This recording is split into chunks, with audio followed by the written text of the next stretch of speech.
शौक हमर हो गया सही ओकर के चाटा लेके उहे संगे रही। सोचबो न करी हा कि दोसरा से फंसम तू हमार बड़ सोना ओठ लाली के कसम। झूठ मत बोला जी। अरे कितना गुस्सा करते यार। तब प्यार करी।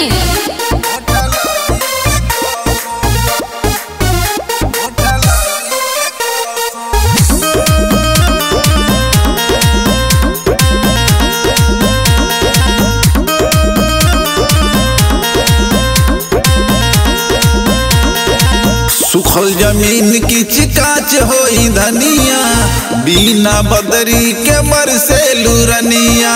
अरे मान जा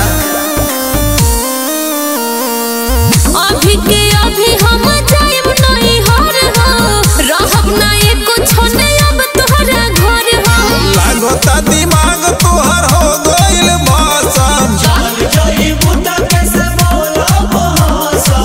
तू ही हमार बड़ सोना ओठ लाली के कसम।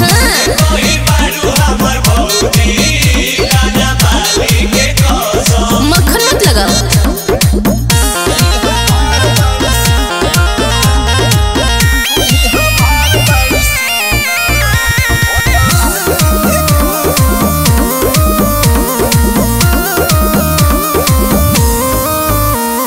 भरले बापा का तोहार कौनो कान हो ऐसा न करब कबो ये हमर जान हो।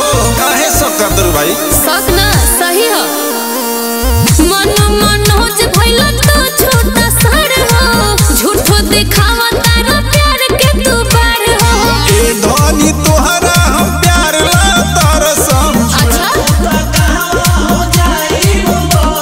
हमें बताइए। हमार बड़ सोना ओठ लाली के कसम।